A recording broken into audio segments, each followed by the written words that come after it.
Both blushing, Ash and Helen pull from their kiss with smiles across their faces. Large crying can be heard. Oh, Topo's so happy for Puppy and Stickman as the Goliath pulls a cloth out of his vest and blows his nose into it. Roth lights a cigarette and takes a puff as a smile appears in the corner of his face. Helen, standing up, will help Ash up. Let's get you inside so I can treat your wounds. Ash, in a daze at what just transpired. Yes, Mr. Helen. Trying to stand, he lets out a painful moan. Helen, concerned, tries to pick up Ash. He summons all the strength he has, trying to lift the foxkin off his feet. As he goes to do so, his arms wrapped around him, he lifts him up with all the might, struggling for a moment, and then notice how easy it is to pick up the foxkin. Looking back, he sees Topo holding Ash like he did before. I help, Topo says. Oh, where are my manners? I'm Helen, the operator of the store, he says with a bow. Roth puffing a cigarette. It's okay, Mr. Helen, was it? No need for that. Let's just get Ash inside and get him looked at. Helen nods, leading the group inside. Topo, carrying the foxkin, follows Helen to a back room. Place him on the bed, and I'll begin the examination. Topo does so before rejoining Roth. I can't thank you enough for saving Ash. He means a lot to me. Helen, visibly shaking. It's our pleasure in business, Helen, if I may say. Roth, looking at the high elf. Helen nods. When I heard there was a large pack of dwarfs in the area and they were hunting down various creatures to take back with them to the prime material plane, I got so worried when he didn't come home, Helen says while trying to grab some items. Topo looks to Roth, and Roth looks to Topo before returning their gaze back to Helen. Topo know he saw more little men in the area than just those four. So our job isn't done yet. We're going to stay here a while. Do you happen to have a prison nearby, or a jail, or some place to lock up a prisoner? He motions to Bella. Is this the one who did this to Ash? Helen says with a rising tone. Calm down. Yes, but she's our prisoner right now, and we need to get information from her. If you can point us to the nearest holding facility, you'd be more than helpful. Do you expect me to be calm after what she did to Ash? I mean, look at him. I mean, Helen, you're a healer. You're a healer. Helen informs the two they head to the edge of town. There will be someone who can help them. He also gives them a sack of coins. Please use this and get a nice place at the inn and some food and drink. I'll send for you when Ash is okay. Roth nods.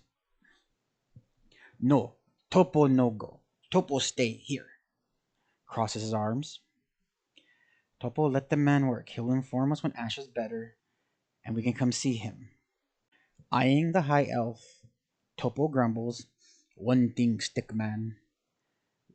I trust you, but just in case, I'm leaving Claudia here to watch over Puppy. As Topo walks into the room and places Claudia in the corner of the room facing Ash. The two leave, heading for the place that was described by Helen, with Bella in tow. Helen, wasting no time to tend to Ash's wounds. I'm sorry, Ash, but I need to take off your boots. I need to make sure that your ankle isn't broken. As Helen begins unlacing the heeled boots of Ash. Also, I need you to take off your shirt so I can see that wound in your back that Roth told me about. Ash blushes as he slowly removes his t-shirt. That's a bad bruise. Doesn't seem like there's any bones broken. Ash tenses up at the touch. Sorry, I didn't mean to put too much pressure. No, it's okay, Mr. Helen. You're taking care of me, and that's what makes it better.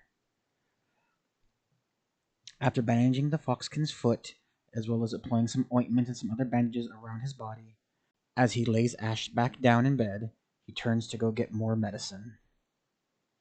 Ash weakly looks up at Mr. Helen as he's about to treat him. Mr. Helen, he says faintly. Helen, turning around, holding a bottle of medicine, helping the injured foxkin drink it. With a bleh ash on his face, he dislikes the medicine. Ash, I'm happy you're. I. I should have. I never. I was so. Helen's words are stopped as the foxkin places his tail over his mouth. Helen weeping, but just smiles. A few days later, Ash is still laying in bed recovering. He can't help but think about all that has happened. With his head still hurting, he hears the door open as Mr. Helen comes in carrying a tray of herbs. Helen begins combining the different herbs in a mortar and pestle and begins to grind them. Adding them to some water, he shakes the bottle and it turns a blackish gray. Upon seeing this, Ash cannot help but react, knowing he's gonna have to drink that. As Mr. Helen is walking over to the bed, Ash admires how cute he looks in his doctor's outfit. Helen sits next to him.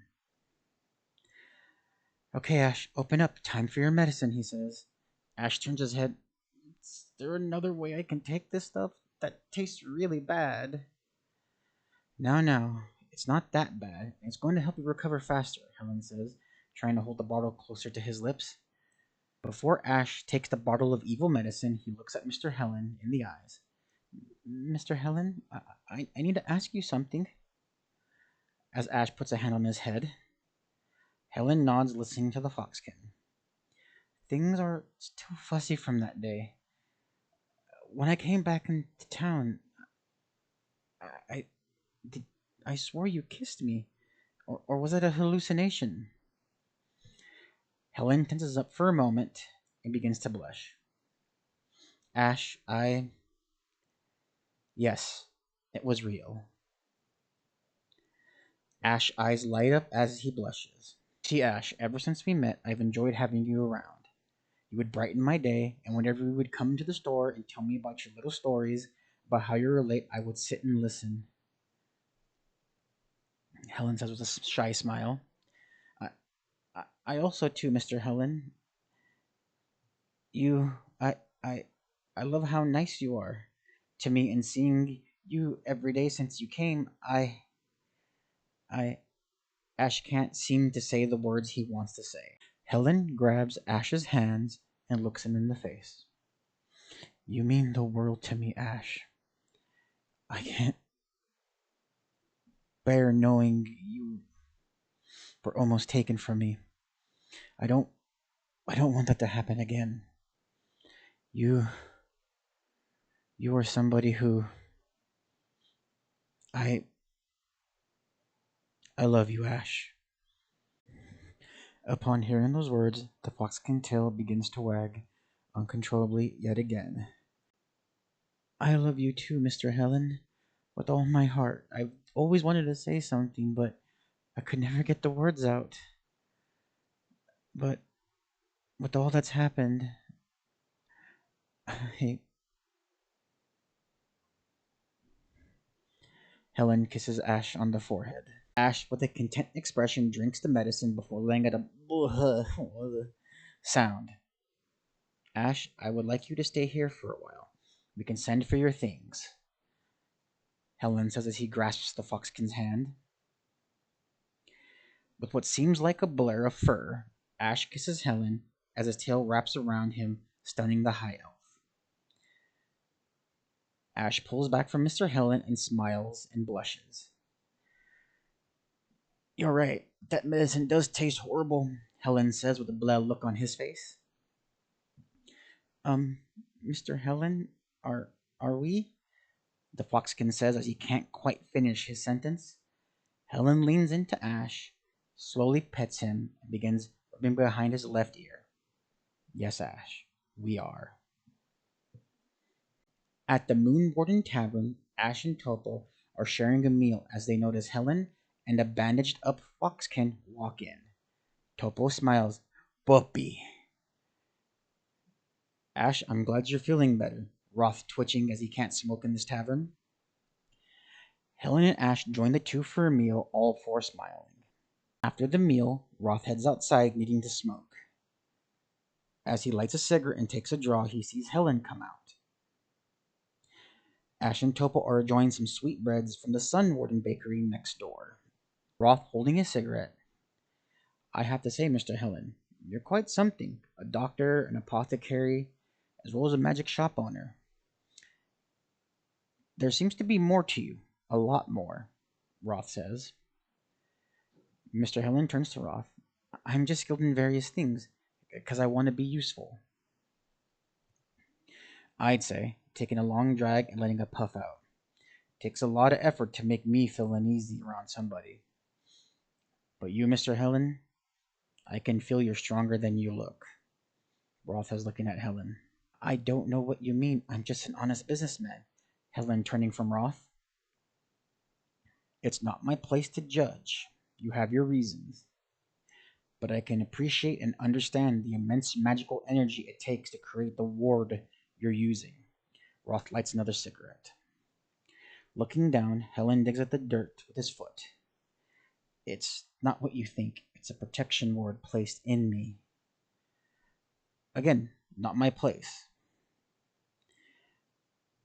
With the two still in the Sun Warden Bakery, Roth looks at Helen.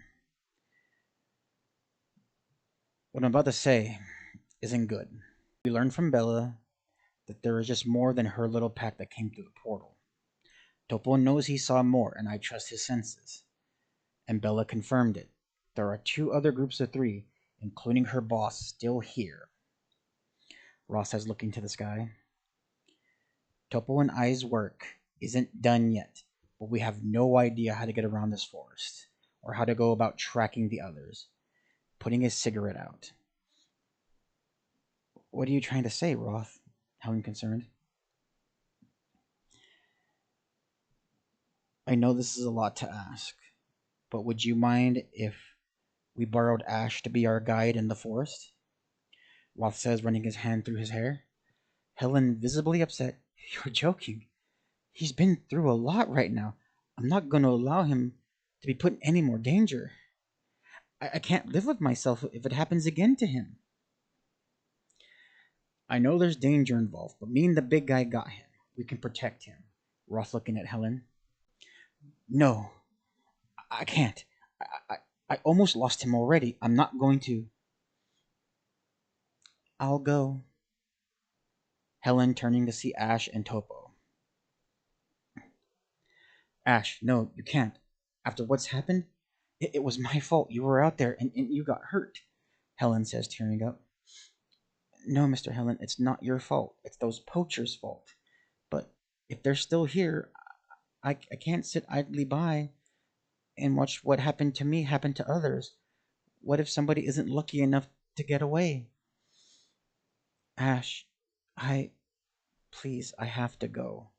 I know this forest well, and I can be a good guide for them.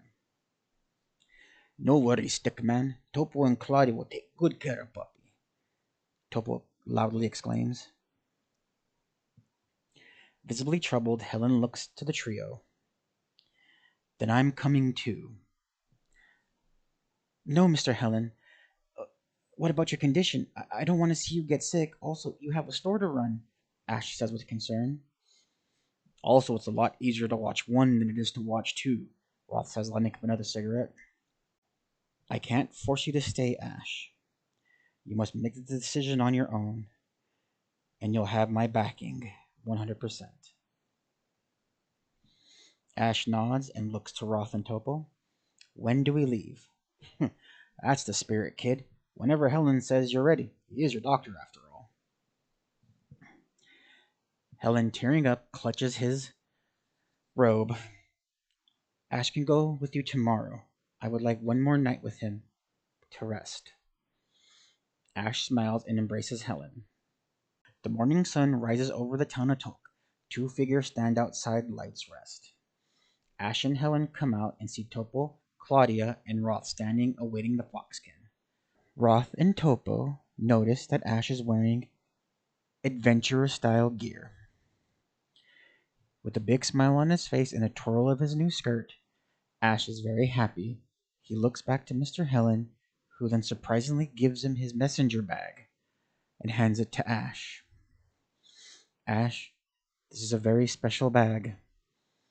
It's been on my side for as long as I can remember. and it'll serve you well.